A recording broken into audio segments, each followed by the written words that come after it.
ദൈവത്തിൻ്റെ ഭാഷ. ഫാദർ അജി പുതിയാപറമ്പിൽ എഴുതുന്നു. ദൈവത്തിന് സ്വന്തമായി ഒരു ഭാഷയുണ്ടോ? ഉണ്ടെങ്കിൽ ഏതായിരിക്കും ആ ഭാഷ? വിവിധ മതങ്ങൾക്ക് വ്യത്യസ്ത ഉത്തരങ്ങളാണ് ഇക്കാര്യത്തിലുള്ളത്. ഹിന്ദുമതം സംസ്കൃതമെന്നും, ഇസ്ലാം മതം അറബിക് എന്നും, യഹൂദമതം ഹീബ്രു എന്നും, ബുദ്ധമതത്തിലെ തേരവാദ വിഭാഗം പാലി എന്നും, ടിബറ്റൻ ബുദ്ധിസ്റ്റുകൾ ക്ലാസിക്കൽ ടിബറ്റൻ എന്നും പറയുന്നു. കൺഫ്യൂഷൻ, താവോ മതക്കാർക്ക് ക്ലാസിക്കൽ ചൈനീസും, ഷിൻഡോ മതക്കാർക്ക് ജപ്പാൻ സംസ്കാരത്തിലെ കൊറ്റോഡാമയും ദൈവഭാഷകളാണ്. ഈ ലിസ്റ്റ് ഇനിയും എത്ര വേണമെങ്കിലും നീട്ടാം. കത്തോലിക്ക സഭ ഏതെങ്കിലും ഭാഷയെ ദൈവഭാഷയായി അംഗീകരിക്കുന്നുണ്ടോ? ഇല്ല എന്നതാണ് ഉത്തരം. ദൈവത്തിന് ഭാഷയുടെ പരിമിതികളില്ലെന്നും മനുഷ്യനോട് സംവാദിക്കാനും തന്നെ തന്നെ വെളിപ്പെടുത്താനും ഏത് ഭാഷയിലും ദൈവത്തിന് സാധിക്കുമെന്നുമാണ് കത്തോലിക്ക സഭയുടെ നിലപാട്. ഭാഷ മനുഷ്യന്റെ സൃഷ്ടിയാണ്. അതിന് പ്രാദേശികമായ പരിമിതികളുമുണ്ട്. എന്നാൽ ദൈവത്തിൻ്റെ സന്ദേശങ്ങൾ സാർവത്രികം, അതായത് യൂണിവേഴ്സലാണ്. അതാകട്ടെ ഭാഷയുടെ പരിമിതികളെ അതിലംഘിക്കുന്നതുമാണ്. അതുകൊണ്ടാണ് രണ്ടാം വത്തിക്കാൻ കൗൺസിൽ ആരാധനക്രമം പ്രാദേശിക ഭാഷകളിൽ അനുഷ്ഠിക്കാൻ നിർദ്ദേശിച്ചത്. കൂടാതെ ബൈബിൾ പരിഭാഷ എല്ലാ ഭാഷകളിൽ നടത്തുവാനും അതുവഴി ദൈവവചനം എല്ലാവരിലേക്കും എത്തിക്കുവാനും ആഹ്വാനം ചെയ്തു. അതുവരെ ലാറ്റിൻ, ഗ്രീക്ക്, സുറിയാനി ഭാഷകളിലാണ് കത്തോലിക്കർ ആരാധനക്രമം അനുഷ്ഠിച്ചിരുന്നത്. ബൈബിൾ പോലും മറ്റു ഭാഷകളിൽ സുലഭമായിരുന്നില്ല. അപ്പോഴും ലാറ്റിൻ, ഗ്രീക്ക്, സുറിയാനി ഭാഷകളെ ഒരിക്കൽ പോലും ദൈവത്തിന്റെ ഭാഷകൾ എന്ന നിലയിൽ സഭ പഠിപ്പിച്ചിട്ടുമില്ല. ഇപ്പോഴാകട്ടെ കത്തോലിക്ക സഭയിൽ ആരാധന നടത്തുന്നത് ലാറ്റിൻ, ഗ്രീക്ക്, സുറിയാനി ഭാഷകളിലല്ല, അതാത് പ്രാദേശിക ഭാഷകളിലാണ്. ബൈബിളാകട്ടെ ഇതിനകം 4000-ഓളം ഭാഷകളിലേക്ക് മൊഴിമാറ്റം ചെയ്യപ്പെട്ടു. യേശു സംസാരിച്ച ഭാഷ ഏതാണ്? യേശു സംസാരിച്ചത് അരമായിക് ഭാഷയിലാണ്. കൃത്യമായി പറഞ്ഞാൽ വെസ്റ്റേൺ അരമായിക്കിന്റെ ഗലീലിയൻ ഡയലക്ട്. ഭാഷയുടെ പ്രാദേശിക ഭേദത്തെയാണ് ഡയലക്ട് എന്ന് പറയുന്നത്. ഇതുകൂടാതെ യഹൂദർ മതകാര്യങ്ങൾക്കായി ഉപയോഗിച്ചിരുന്ന ഹീബ്രു ഭാഷയിലും സമരിയാക്കാരുടെ സമരിറ്റൻ അരമായിക്കിലും യഹൂദേതര മതസ്ഥരും റോമൻ ഉദ്യോഗസ്ഥരും ഉപയോഗിച്ചിരുന്ന ഗ്രീക്കിലും യേശു സംസാരിച്ചിരുന്നു.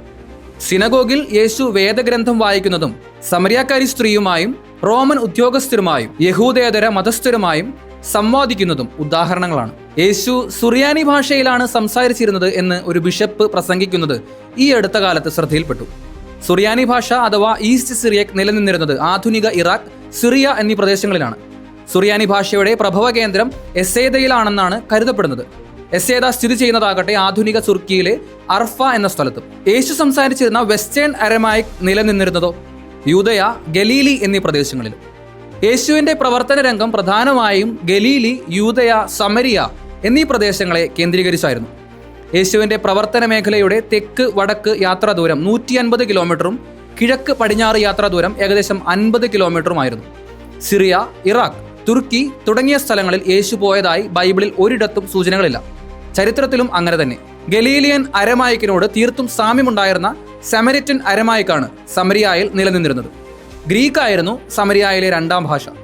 യേശു സംസാരിച്ച വെസ്റ്റേൺ അരമായിക്കിന്റെ ഗലീലിയൻ ഡയലക്റ്റും ഈസ്റ്റ് സിറിയക് ഭാഷയും തമ്മിൽ എന്തെങ്കിലും ബന്ധമുണ്ടോ? ഉണ്ട്. രണ്ട് ഭാഷകളുടെയും മാതാവ് അരമായിക്കാണ്. ഉദാഹരണത്തിന് ആധുനിക തമിഴ് ഭാഷയുടെയും മലയാളത്തിന്റെയും മാതാവ് പുരാതന തമിഴാണ്. മറ്റൊരു ഉദാഹരണം സ്പാനിഷും ഇറ്റാലിയനുമാണ്. രണ്ട് ഭാഷകളുടെയും മാതാവ് ലാറ്റിനാണ്.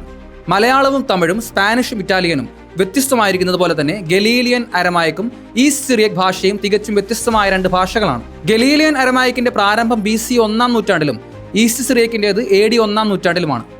ഏറ്റവും പുരാതന ഭാഷ സുറിയാനിയാണോ? അല്ലേ അല്ല. സുറിയാനി ഭാഷയ്ക്ക് മുമ്പ് രൂപം കൊണ്ട നിരവധി ഭാഷകളുണ്ട്. ആ ഭാഷകളുടെ അവയുടെ ഏകദേശം ഉത്ഭവകാലവും ഇവിടെ കുറിക്കാം. 1. Sumerian 3100 BC, 2. Egyptian 2600 BC, 3. Akkadian 2500 BC, 4. Sanskrit 1500 BC, 5. Greek 1450 BC, 6. Chinese 1200 BC, 7. Hebrew 1000 BC, 8. Aramaic 900 BC, 9. Latin 700 BC, 10. Tamil 500 BC. ഒരിക്കലൊരു ബിഷപ്പ് പ്രസംഗിച്ചത് ദൈവം ആദത്തോട് സംസാരിച്ചത് പോലും സുറിയാനി ഭാഷയിലായിരുന്നു എന്നാണ്. ദൈവശാസ്ത്രപരമായോ വിശ്വാസപരമായോ ചരിത്രപരമായോ യാതൊരു അടിസ്ഥാനവുമില്ലാത്ത കാര്യമാണിത്. നിഷ്കളങ്കരായ സാധാരണ വിശ്വാസികളെ ദയവായി തെറ്റിദ്ധരിപ്പിക്കരുത്. സുറിയാനിയിൽ പ്രാർത്ഥിച്ചാൽ ദൈവത്തിന് കൂടുതൽ ഇഷ്ടമാണെന്ന് പറഞ്ഞ് പാവം മലയാളി ക്രിസ്ത്യാനിയെ സുറിയാനി പഠിപ്പിക്കുവാൻ കഷ്ടപ്പെടുന്നവരെയും കണ്ടിട്ടുണ്ട്. ഒന്ന് ഓർക്കുക, ലോകത്തിലാകെ 7000-ഓളം ഭാഷകളും 10,000-ലേറെ പ്രാദേശിക ഭാഷകളുമുണ്ട്. അതിൽ സുറിയാനി ഭാഷ സംസാരിക്കുന്നത് പരമാവധി 6 ലക്ഷം ആളുകൾ മാത്രമാണ്, അതായത് 0.1%. മറ്റു ഭാഷകൾ സംസാരിക്കുന്നവരൊക്കെ ഇനി ദൈവത്തോട് പ്രാർത്ഥിക്കുവാൻ സുറിയാനി പഠിക്കേണ്ടി വരുമോ? ഭാഷ ഏതുമാകട്ടെ, ദൈവത്തിന് പ്രീതികരമായത് ആത്മാർത്ഥതയുള്ള ഹൃദയത്തിൽ നിന്ന് പുറപ്പെടുന്ന നിഷ്കളങ്കമായ പ്രാർത്ഥനയാണ്.